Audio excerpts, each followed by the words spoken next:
And we are back. We're back. Glad that we were off camera during that last little conversation. Guys, you're tuning in. Is this 4 or 5? 5? This is 5. Good God. Good God. Episode 5 of the Good God Pod. You are on the Good God Pod with Pastor Joshua Peavy of Reborn Nation, lead pastor. And this is PJK, associate pastor here at Reborn Nation Church. So glad that you guys are tuning back in. I'm excited for a pretty good podcast today. Not going to be the longest one in history just because we got classes in a little bit. We got to kind of, I had to work my other job today kind of later than normal. And so, just kind of trying to make it happen. We've had some, look at, what is this? What is this one little piece right here? Look at that. That's your Superman curl. It's in the wrong spot. Look at that's your Superman curl. Don't worry, I've got you. You've It's got terrible. me. That's Who's got you? Just my hair in general. I gotta wear hats in here. That's okay. I need a whole retwist. So, I don't like it. We work so hard. All day. We don't have time to go get our We don't have makeup or hair people here. done. Not like the Ninjas of Butterflies podcast people with a team of 30 now. If only. Found a new podcast. I was telling you about it though, and those that are watching this, you can check it out. Now, I started at their latest videos and going backwards, so I don't know the early ones, but I'm gonna tell you. Okay. It's called the Lord of the Spirits podcast, or just Lord of the Spirits podcast. Mm-hmm. It is these two Orthodox ministers, Father so-and-so and Father so-and-so. Now, favorite fathers. Yes, these Orthodox ministers, they're married. They're not Catholic, priest, or anything like that. These jokers, one of them today was admitting how much he loves Dexter and how it's his guilty pleasure and you don't know why he keeps watching it. Yeah. I was like, wait a minute, but they're not married. They are married, like to separate. they're married to. Yeah. We have to fix that We this year. had they're married to women. People clip anything these days. They're married to women. And what's a woman? Y chromosome can have a kid. Okay. Women. But their podcast, dude, is so informative.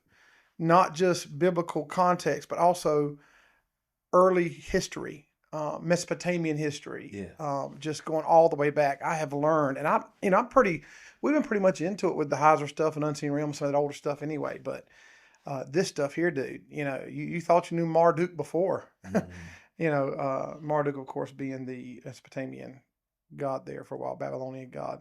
But it has been Lord of the Spirits podcast. Now, it is a lengthy podcast. We shoot for around an hour here, anywhere from 45 to an hour 15. Mm-hmm. Those cats go 3 to 3.5 hours.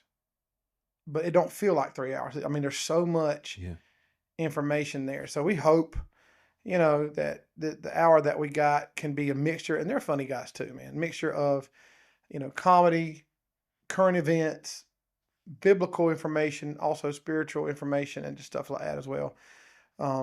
But you found anything new recently? What are you kind of watching and diving into?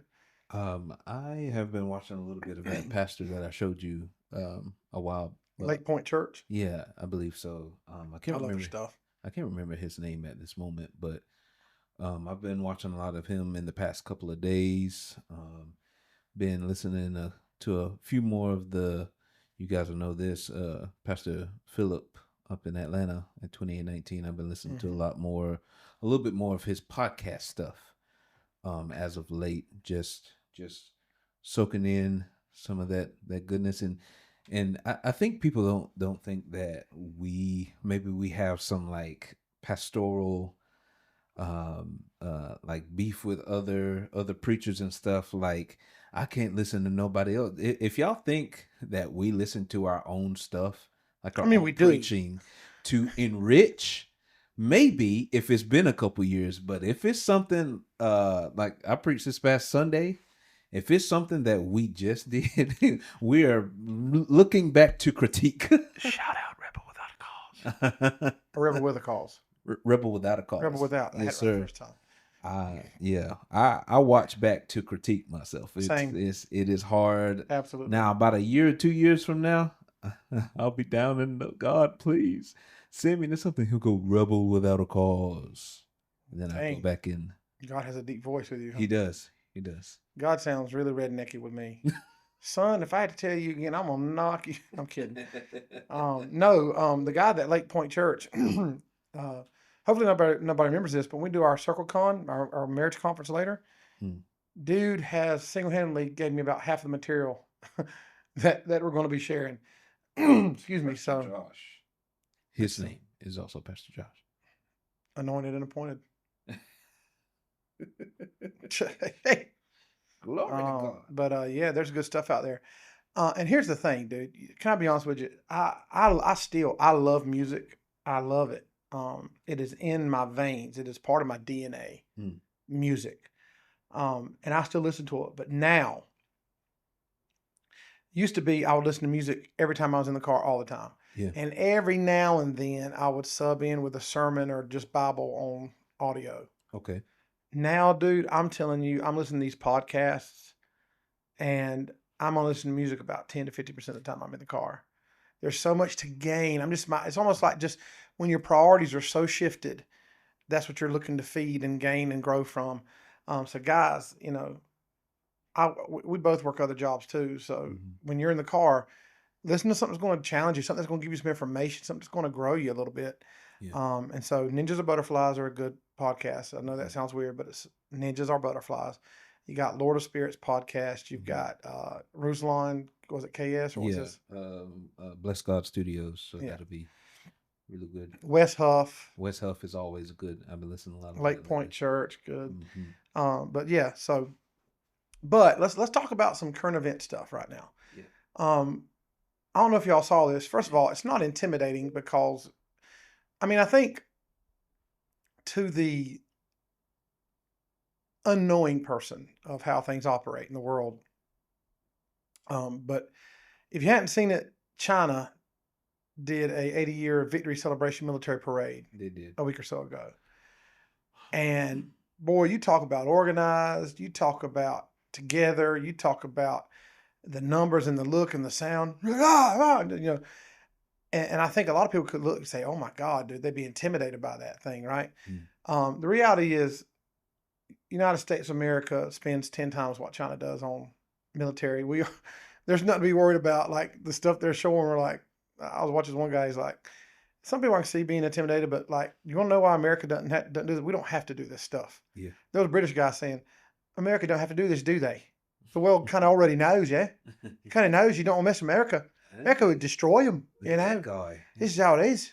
That was terrible. That was, I enjoyed that accent. It was terrible though. I enjoyed it. But what reason I'm bringing that up is towards the end of their parade of showing their equipment, they got these unmanned vehicles and they're drones that are flying, and a couple of them like miniature stealth bombers and all.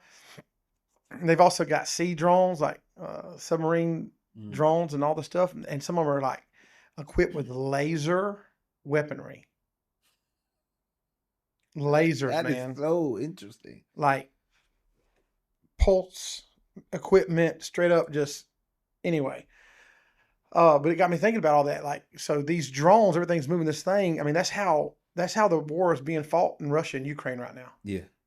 It's drones, dude. Yeah. Just being able to maneuver from these different spots. But not just there, but the drones are being used for warfare. They're being used, different types of drones, obviously.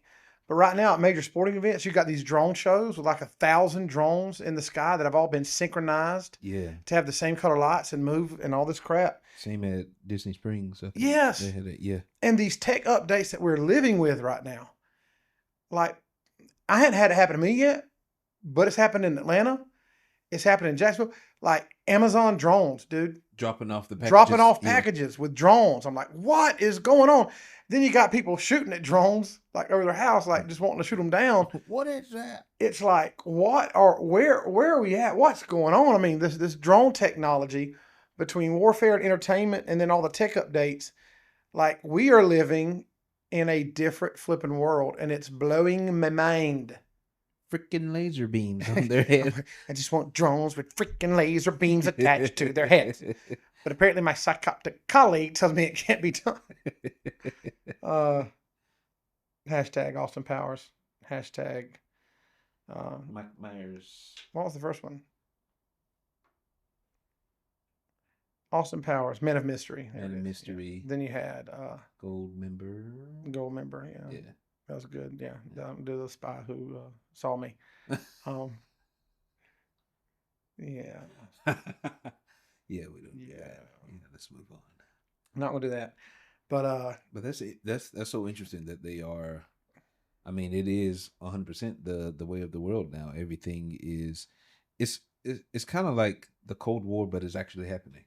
You know, like it's actually moving along. People are, our countries are just advancing in this technological warfare, and the war is being fought via computer interface and AI and zeros and ones. Zeros and ones. And we talked about last week that binary code, dude. What's crazy, excuse me, is when you watch some of these scenes from Ukraine and Russia, how these guys are like running. They're like running around a tank, like trying to hide. And you just see this drone following them, and all of a sudden the drone gets real close and feed stops because they're programmed to explode on impact. Yeah. And it's like, that is, dude, you realize how terrifying that has to be? It is. You're sitting in here, zzz, you're going, oh my God! I mean, you just take off running. And it's a little drone that big, about the size of a personal pan pizza. Yeah. And if it touches you, you're a dead man. Yeah. And you can't, I mean, it's just a maneuverability. You're just trying to, it's just, dude, you can see the fear in these cats' eyes and they're just looking. It's just like, what in the world? It makes it so easy to kill someone because you're not there. It takes away the, that part. Which I'm not connected to it. Which again is great for if you're trying to win a war, but the humanity of understanding, I mean, it just devalues life as a whole, man, to where it's just makes it almost like a video game. Yes. To kill someone. Yeah. I was just about to say that we often, it blows my mind that we have so much media saying so many things and showcasing so many advancements and how this is going to go wrong to be used for war and all that stuff. And then it's actually happening, and we're just like, oh, where did this come from? Like, Call of Duty, for you gamers out there, has had this advanced warfare idea for, I mean, since like 2018, I believe. And so it's actually happening like real time in our lifetime. And it's like, it is wild. That's terrifying. It's wild. And again, to me, it's scary because it's just a continuing spiral of devaluing the human life. Where I mean, it's almost like you got a kid. It's almost like fun. I'm playing a video game. I'm killing this bad guy. Yes. And that has permeated our whole culture. Mm-hmm. We talked about the Charlie Kirk thing, all this stuff. Death does not bother us anymore. It does not. Luigi Mangione, we're celebrating the fact that he gunned a man down in cold blood in New York City. It's not, again, so Caleb, my oldest son, we were talking about this. I said, dude, it breaks my heart so bad.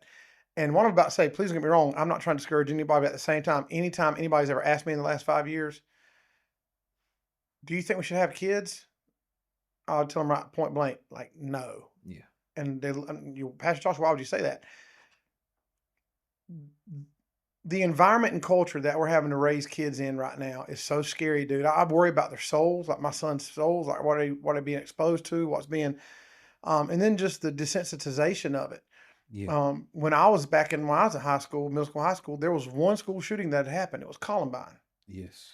And everybody was just, aghast and just horrified by this horrific thing, this thing that happened. It was terrible.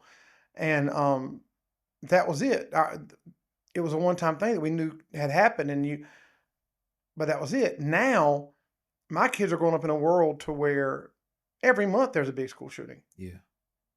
And it doesn't even faze them. Yeah. Like it wrecked us when this went down. Yeah. Everybody was just, oh my God. And now it's just like, on to the next thing. Well, I'm going to bury my face in my TikTok algorithm and just watch. And it's just crazy how desensitized we've come over killing and the loss of human life to the point to where, back in the day, if two guys got in a fight and it was getting out of hand, you'd separate them. Yeah, you'd stop it. You didn't want to. Now it's like, kill him. I mean, there's people they're wanting to live stream somebody die. Yeah. Like, it's just, I've never seen the animosity that we're living in now, man. And I think, the whole part of the whole drone stuff, like even again, you're going to a sporting event, you paid a lot of money to go watch this football game. Mm-hmm. the environment of the football game is super exciting, Yeah. and it's not enough anymore. We need a laser show. We need Yeah. we need technology to give us some entertainment because this is not doing it for us anymore.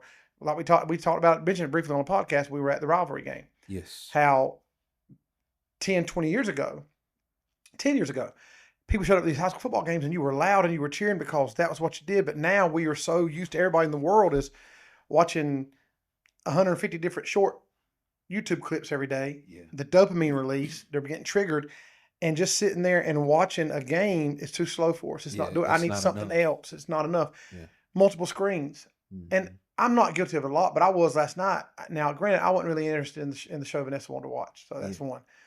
But I'm sitting there watching. We got the TV on right here, and I'm also got my phone. I'm watching this. I'm looking up and I'm looking down. I'm looking up and I'm looking down. I'm looking up and I'm looking down. And I'm like, what am I doing, dude? Yeah. Just this is so stupid and so weird that, and that's where we're going to. Yeah. We need entertainment. We are zealous Hmm. for that fix. Yeah. You know? My wife and I have implemented a new rule um, for our house because a lot of our work centers around so many screens. Um, the first hour to 2 hours in the morning, and the last hour or so at night, phones away, screens away, all of that's away. That may be the time that we choose to spend with having dinner or anything like that. That may be the time we spend praying or reading together.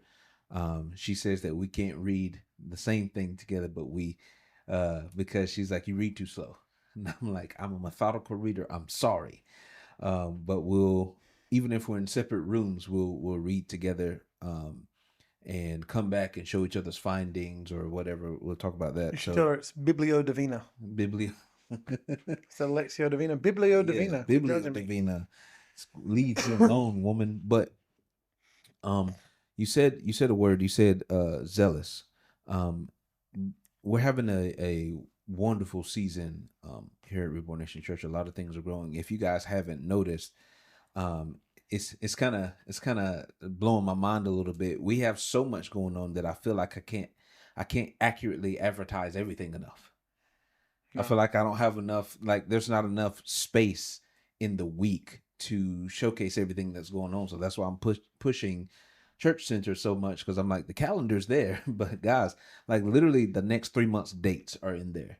But alongside having so much going on, so much popping off, there's also just such a rise in people's faithfulness and connection and love for the church and wanting to be here and wanting to be a part, that there's just this culture of, yes, togetherness, but a culture of zeal that's popping Mm-hmm. off. And so people are like, where can I be? Where can I go? Where can I jump in? Where can I serve? I want to be a part of this group. I want to jump into that. And we love that. Like that is a It's beautiful, great. it's a great place to be. Um, and these aren't just the crazy thing is this isn't just new Christians either. These are people who have been saved for insert amount of time here.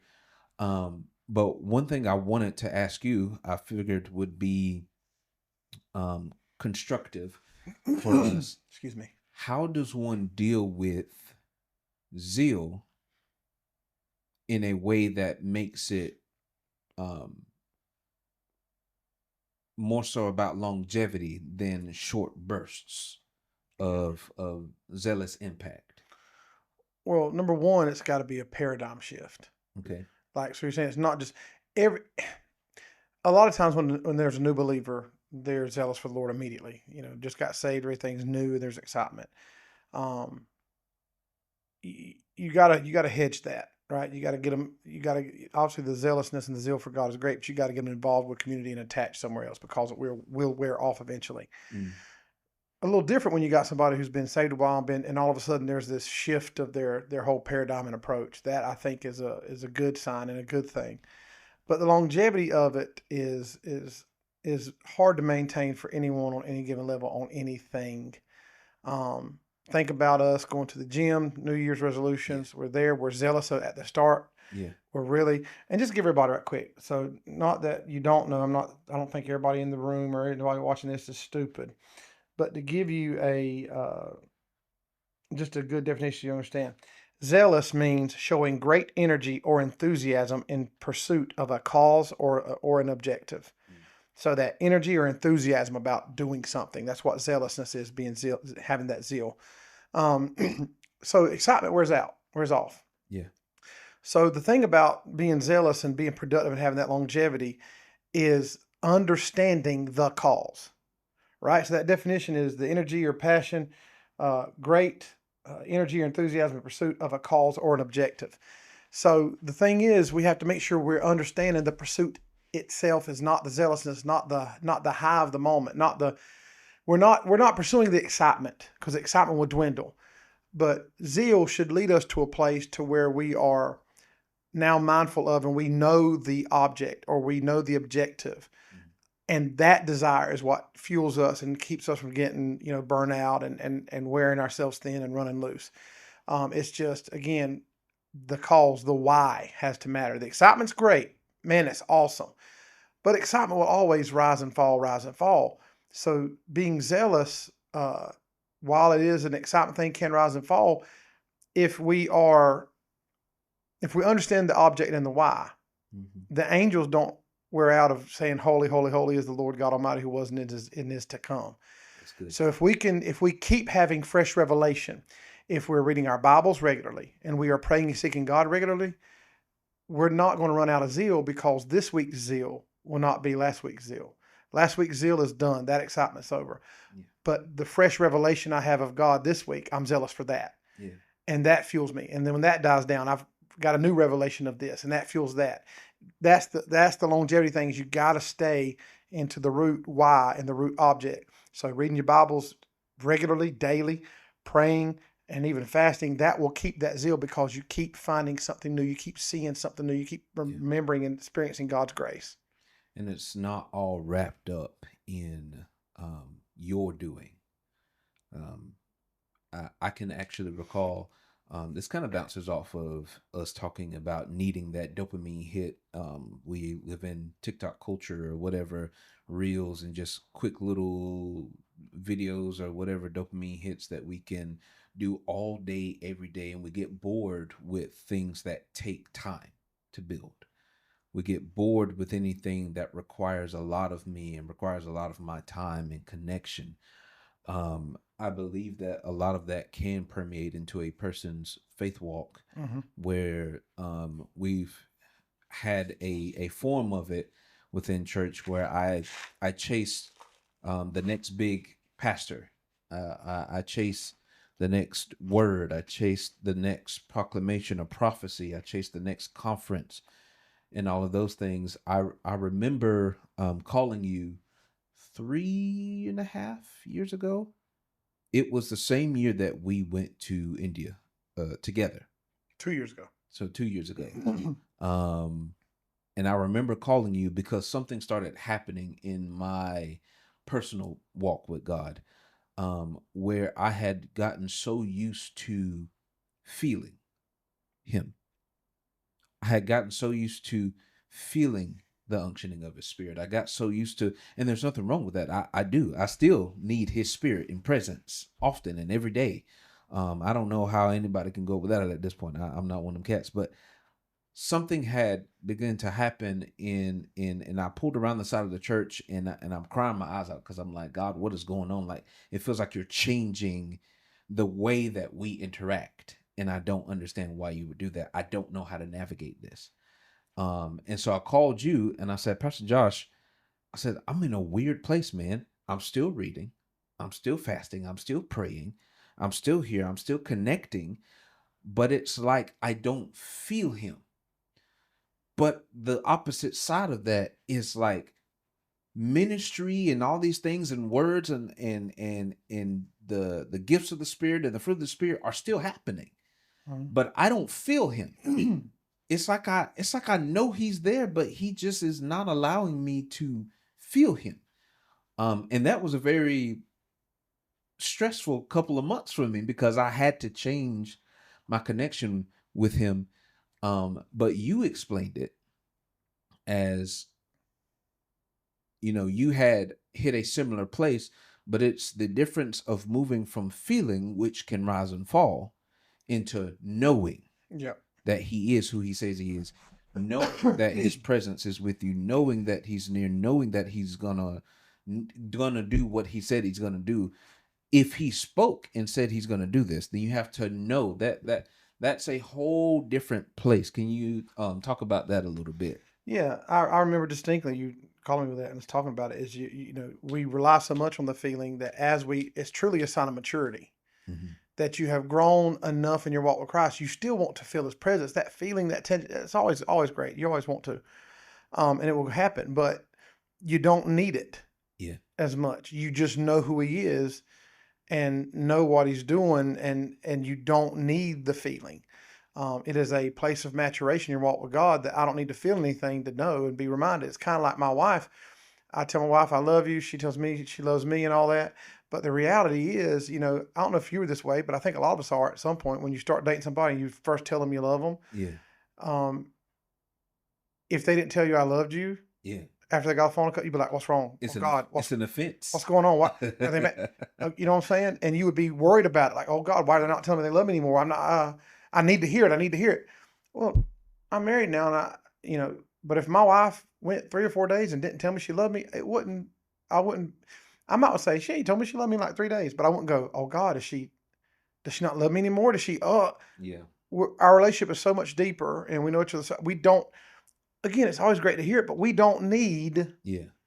the constant feeling of it. Like love is a choice. You first, when you first start dating someone, you have the feeling of falling in love and being in love, and throughout our marriage those feelings will always stay and be there to some extent. They'll come, but you're not just constantly living in that state.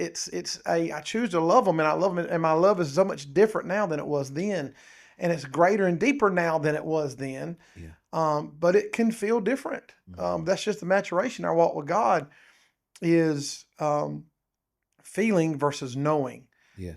We walk by faith and not by sight. Faith isn't something that you feel, it's something that you know. Yeah. Faith is the substance of things hoped for, the evidence of things not yet seen. Evidence. We know. Yeah. We know. And so, yeah.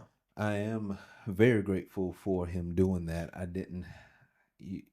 Everyone has to allow God the time to mature you when it's time and respond accordingly so that you can mature at the time he's calling you to do that, because you don't know what's coming up. So we actually found out, or you called me, I believe like 3 or 4 months later, and said, "Hey, I need you to go get your passport. You're going with me to India." And I was like, weirdly enough, last week, I felt a strong unctioning to go get my passport. So it's already on the way. He said, "Oh, fantastic.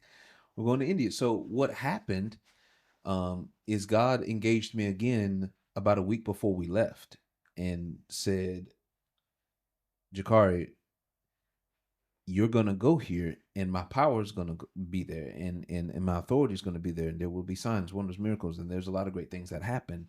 He said, "But you won't feel me. You won't feel me. You need to know." Mm-hmm. I had already spent 3 or 4 months in this place where things were still happening. I was still going about his presence, and still going about his calling and his will, but I didn't feel him. And so when I heard that, I was like, okay. And sure enough, I mean, I don't know if it was the same for you, but what we're used to here in this country and in this place, and maybe I don't know, maybe it's a Bible Belt thing, I don't know, but what we're used to in this geography, regardless of where that's at, of his presence being there, and it's not like a thick fight to get to him.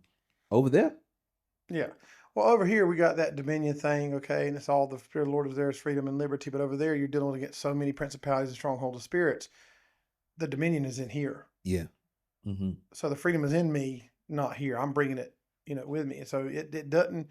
Yeah, I felt that way the first time too. You don't. Yeah, it's not the same. You don't feel. Oh, I feel like I'm about to run and shout for the power of God. It's a faith walk because Yes, it's sir. definitely muted. Not to say that God's not powerful enough to break out, but you Yeah. got to understand people's hearts are not receiving Him anyway until God does, and God's moving in a different way. It's just it's a faith and a knowledge thing to where if you're needing to feel goosebumps in order to pray for somebody and lay hands for them to be healed, Yeah. it's not Bible. That's good. That's not Bible. That's a prayer of faith. That's not, oh, I feel it, so it must be now. I feel it, so it's happening now. No, we are so plagued by emotion and feeling that, again, even with our worship, it's only been a good service if I felt something. Yeah. Well, what if you didn't feel anything, but 9 people got saved? It was an amazing service. Yeah. Just because you didn't feel something, hold on a minute. Well, and then here's the thing: if we don't feel something, well, is God mad at me? Is it? Yeah. Again, I've done that's the all of that. process. Again, Yeah. it shows our sign of a lack of maturity in our walk with the Lord. So, what would you say? Again, we're talking about having a really zealous body right now. What would you say to someone within our body? And again, no one's approached me, but just I know that it's happening where they feel a calling to do something. Maybe it is ministry to some degree, whether it's within these walls or not. And it's like, oh, I got to go ahead and just jump in, or this is probably a better one. I know that I'm called to do something, but God, I'm still just doing nothing. I feel like I'm doing nothing. What am I supposed to be doing in this time when it feels like I'm doing nothing, but I have all this zeal? Well, I think it comes to, I had a bubble in my throat, forgive me. I think it comes to, Billy Wilson one time told me, call of God on my life. He said, there's going to be many long, lonely nights in preparation for the move of God in your life. And I think when you feel like you're not doing anything, and this is my opinion here, if you are pursuing God on a steadfast basis, you're doing something. Yeah.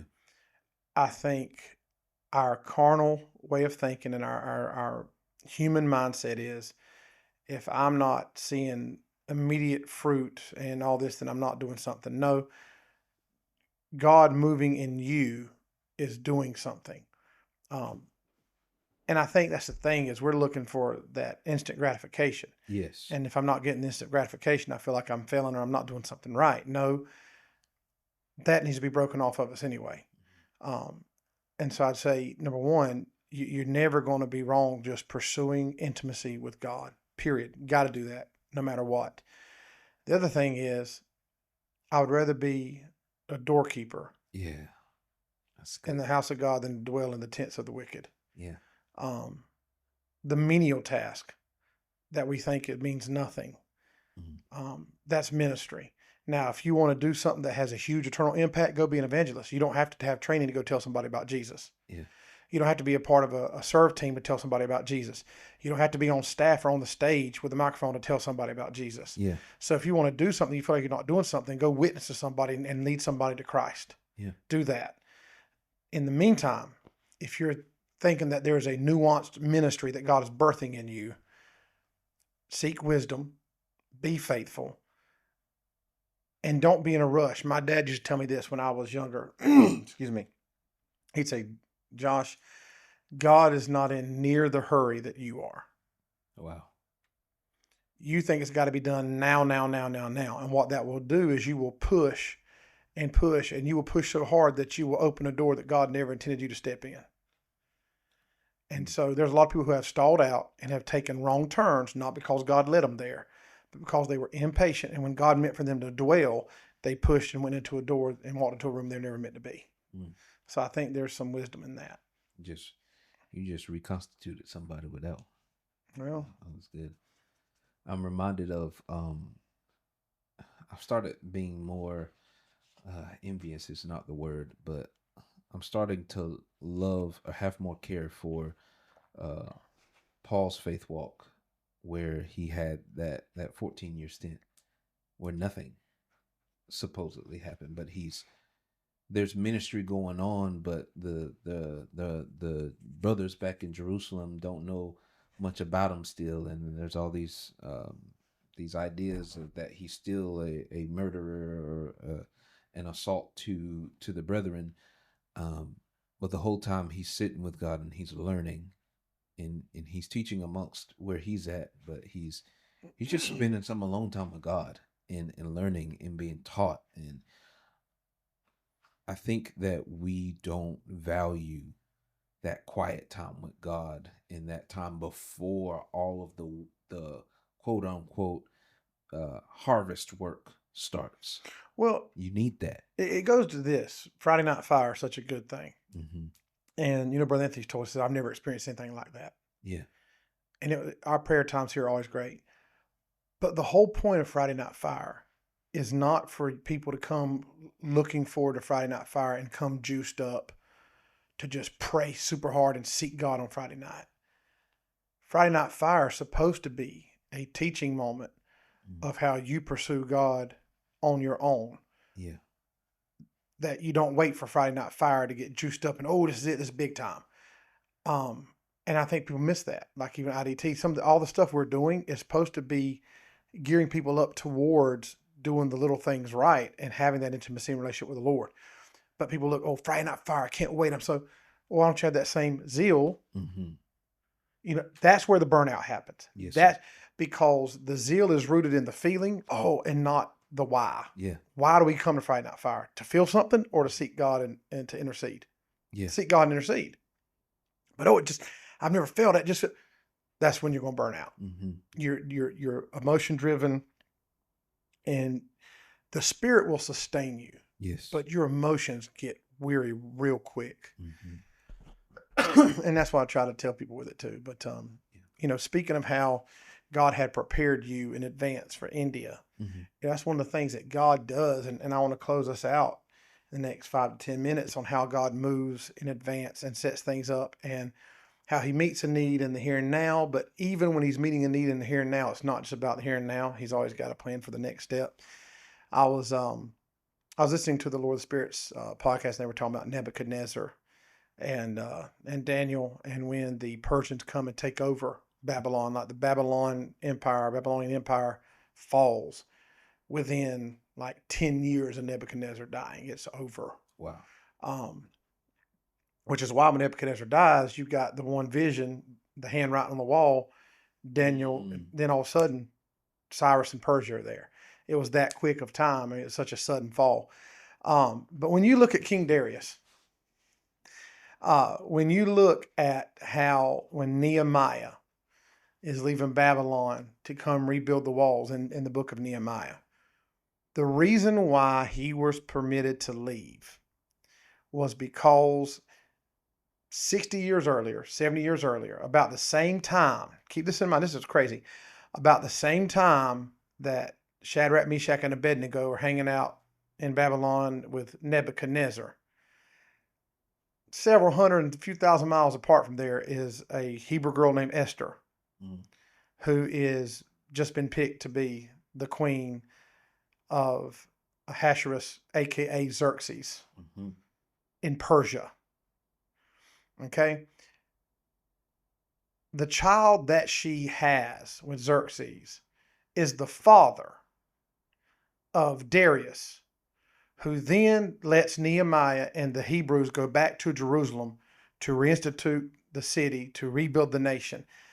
God putting Esther there was not just about sparing the Jews in Persia from Haman. Wow. It was him preparing the way that Esther, the Jews' grandson, when he becomes king, cares enough and has heard enough from Uncle Mordecai and Grandma Esther that he knows about the Hebrews. He's like, yeah, go do that. That's part of my heritage too. Yeah, absolutely. You can go rebuild the walls. Wow. Yeah. You didn't know that? No. Welcome to the club. Holy. Yeah. So God was moving, not just in that moment with Esther in the here and now. He saw ahead and said, I'm going to prepare the way now for 2 generations from now to fulfill what I promised. And I'm going to bring my people back after 70 years. And 70 years in a span, as he's telling Daniel, after this happens, there's going to be. And God provided that because it was Esther's grandson that was ruling and had the place in his heart for the Jews and released them to go. Mighty God. So God was moving. He's playing chess when we're playing checkers. Yeah. And so that move was always ahead. So how God prepares us, even in the here and now, the sense of loneliness and that zeal, and I don't know, I feel like I'm not doing anything. Well, that could be God, not only either God birthing or breaking something in you, not just for the now, but also for the future. Yeah. because God's always moving that way. God sees the next 1,000 moves when you don't even see the next singular move. And that's why trust has to rule out over feelings. Mm-hmm. And when we're zealous over the why and the object and the objective, it will sustain us because God is He's the goal.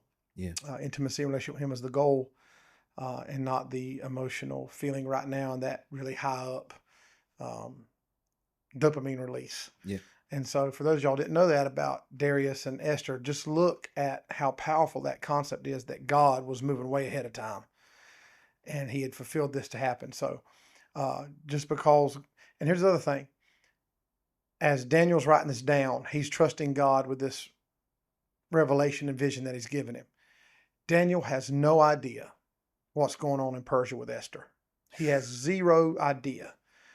So when God is moving to speaking, you got to have faith that even when I don't see it, you're working. Right? Even when I don't feel it, you're working. You never stop. You never stop working. Just because you don't feel like God or you don't see or recognize or feel God moving in your sphere does not mean he's not moving in your sphere by moving in someone else's sphere. And so that faith is, I'm holding on and believing whether I feel it or not. Daniel's completely oblivious to what God's doing with Esther, but he knows God. Yeah. And I don't see how he does it, but he said he's going to do it, so I'm going to write it, and I believe he said it. So if you know God, Lord, how am I going to get there from here? Lord, I don't see any way how I could, and you may not have a single way, but that don't mean God's not preparing a way somewhere else that he's going to bring into later down the road. So we always expect God has to move and put the way before me. No, God can have somebody else who's got the way and bring them at the right time in the right place. So you used to say a lot, expect that he will, stop trying to expect how. Yeah. I don't see how. Perfect. Great. Yeah. Have faith. It's the best time for him. It may not be a way for you. Yeah. He might have somebody else provide the way. That is so. Yeah. My promise requires. Yeah, that's why you have community. That's why we need to be in church and be at this stuff. The more you're around people of God, the more likely you are to bump into somebody that has a word of encouragement or a testimony or God is moving their lives in such a way to meet the need that you're having right now too. So you just got to pursue him. Seek ye. Is that one could argue? It's so simple. One could argue that's almost a loose translation of seek ye first the kingdom of heaven and its righteousness, and everything else will be added unto you. So if you just spend that time pursuing God, you're going to bump into stuff that you would not have bumped into had you not been seeking God. Yes, sir. So could it be us actually following through or not following through is what's prohibiting so many of us from having everything else added unto us because we're not truly seeking the kingdom of God? Just food for thought. I go to church though, PJ. I go to McDonald's. But have you had your break today? Ba-da-ba-ba-ba. Guys, I hope you learned something today. I hope you were both entertained, edified, and encouraged. And I'm so sorry the first 40 minutes of the podcast, I was up here talking with this bubble in my throat. But I hope I didn't annoy you too bad. PJK, always fun as always. Yes, sir. I appreciate it. Yeah. We hope you guys have a fantastic week. Share this with somebody who needs to hear it. Hopefully, if you are the individual that needs to hear it, go exit out of this. Go pray, go fast, go read your word, go to church on Sunday, tell somebody about Jesus. If you decide to come to Reborn Nation or if you already attend, we start service at 11 a.m. We hope to see you there. There's a lot of beautiful things happening here at Reborn Nation Church. And one more thing before you go. We told y'all this. I don't think we've had anybody yet comment or suggest something you want to hear about. So comment below, send a message via Facebook or email about, make sure Good God Pod is in that subject. Say, hey, I had a question about X, Y, and Z, or hey, could you explain this to me? Or hey, what's your take on this? Or just, we want to hit, meet you where you are too. So make sure you do that and let us know. And tag somebody who needs to hear this. Yep. We hope to see you guys soon. Good God. Good God. Pod.